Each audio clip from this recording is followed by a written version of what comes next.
Bonjour, aujourd'hui, Bérénice de Jean Racine.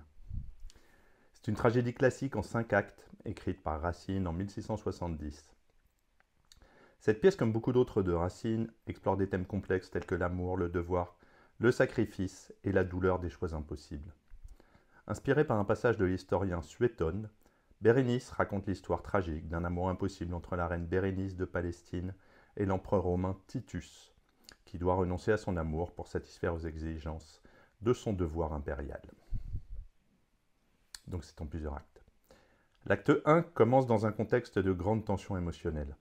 Titus, empereur de Rome, est amoureux de Bérénice, une reine juive de Palestine.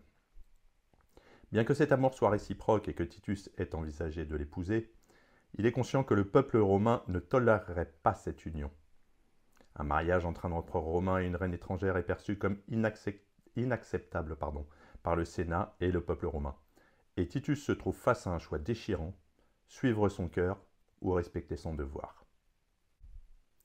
Antiochus, roi de Commagène et ami de Titus, est également amoureux de Bérénice. Depuis 5 ans, il nourrit cet amour en secret. Mais il sait que Bérénice aime Titus. Malgré cela, il décide de confesser son amour à Bérénice avant de quitter Rome, espérant ainsi soulager son cœur. L'acte 1 pose donc les bases du dilemme central de la pièce, l'amour contre le devoir. Il montre aussi la complexité des relations entre les 3 personnages principaux, chacun étant pris au piège de ses propres sentiments et obligations. L'acte 2 est marqué par la confession d'Antiochus.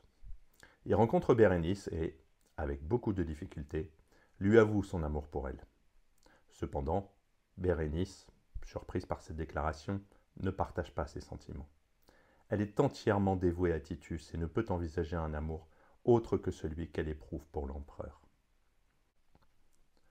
Pendant ce temps, Titus est en proie à un profond conflit intérieur. Il sait qu'il doit renoncer à Bérénice, mais il n'a pas encore trouvé la force de lui dire. Il demande à Antiochus de rester à Rome et de veiller sur Bérénice après son départ, ce qui ne fait qu'ajouter à la douleur d'Antiochus, qui se retrouve forcé d'être le témoin silencieux du bonheur de la femme qu'il aime avec un autre homme. Cet acte renforce l'intensité du drame, en montrant comment les personnages sont chacun enfermés dans un réseau d'amour non réciproque et de devoirs contradictoires. La tension monte alors que le public comprend que Titus va bientôt devoir prendre une décision irrévocable. L'acte 3 est celui de la confrontation et de l'annonce du sacrifice. Titus se résout finalement à parler à Bérénice et à lui annoncer la décision qu'il a prise. Il exprime son amour pour elle, un amour qu'il qualifie d'immense et d'immortel, mais il lui révèle aussi l'impossibilité de leur union. Il explique que, malgré les sentiments, il ne peut pas l'épouser sans trahir son devoir envers Rome. Bérénice est dévastée par cette annonce. Elle a toujours cru en l'amour de Titus et en la possibilité de leur mariage. Ce désespoir est encore aggravé par le fait que cette décision ne vient pas d'un manque d'amour, mais bien d'une obligation impérative dictée par le devoir impérial. Titus, quant à lui, est accablé par la douleur de devoir renoncer à l'amour de sa vie. Cet acte est le pivot de la pièce, où les vérités les plus dures sont exposées et où les personnages sont confrontés à la réalité cruelle de leur choix. Racine dépeint avec une grande subtilité la souffrance des personnages, chacun pris au piège de ses responsabilités et de ses sentiments. Dans l'acte 4, les personnages tentent désespérément de trouver une solution qui pourrait leur permettre de réconcilier amour et devoir, mais sans succès.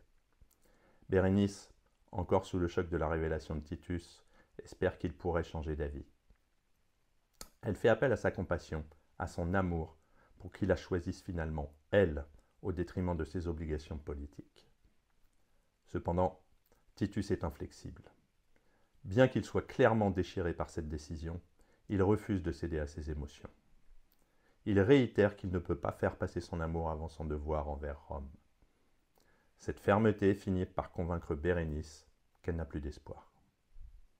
Antiochus, qui a été témoin de ces échanges, réalise que même s'il a espéré que la séparation entre Titus et Bérénice pourrait lui donner une chance, il n'en sera rien. Bérénice est trop éprise de Titus pour envisager d'aimer quelqu'un d'autre. Antiochus comprend que, malgré tout, il devra partir emportant avec lui un amour non partagé et une douleur inévitable. Cet acte montre comment, Dans l'univers racinien, le destin est souvent inexorable.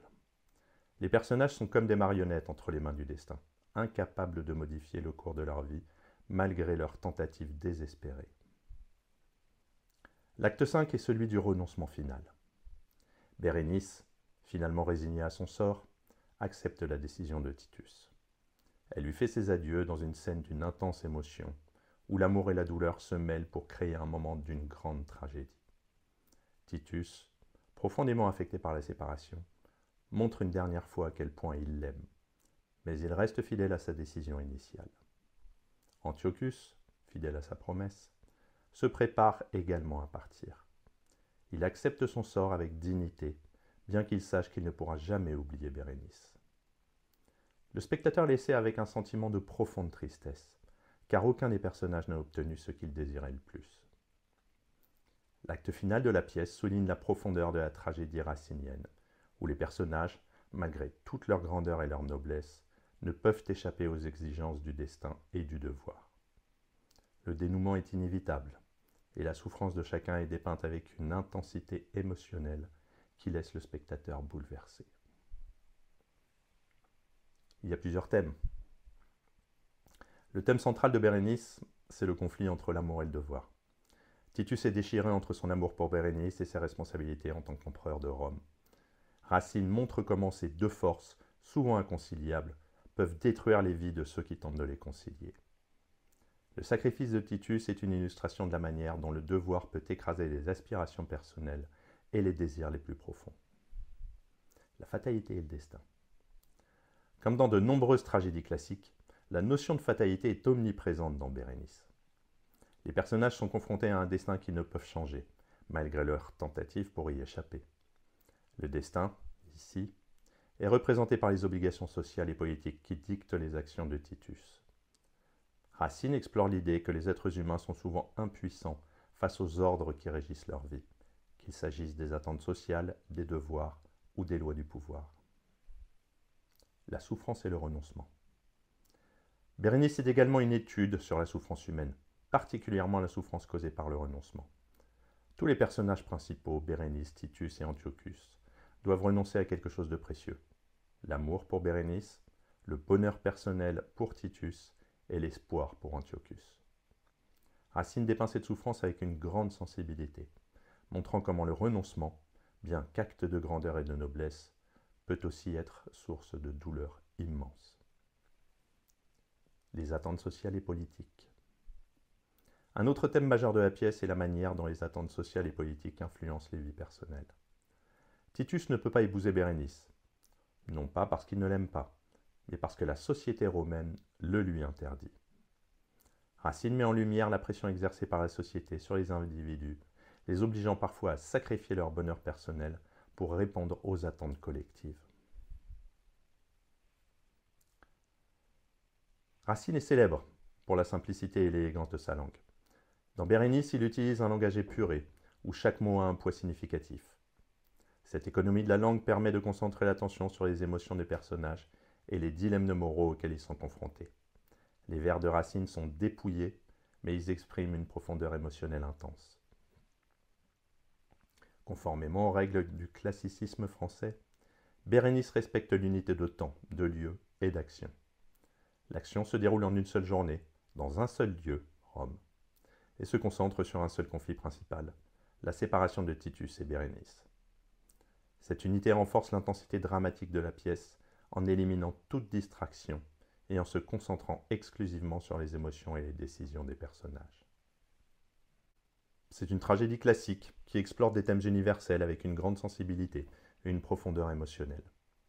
Le conflit entre l'amour et le devoir, la fatalité du destin et la souffrance causée par le renoncement sont donc au cœur de cette œuvre, qui reste l'une des plus belles illustrations de la tragédie classique française.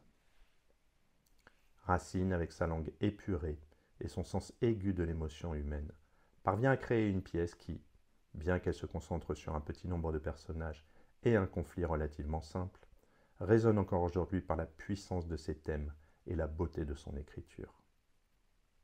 Bérénice, c'est une œuvre où l'intensité de l'amour et la dureté du devoir se heurtent, laissant les personnages et les spectateurs face à l'inexorable réalité des choix impossibles. À bientôt!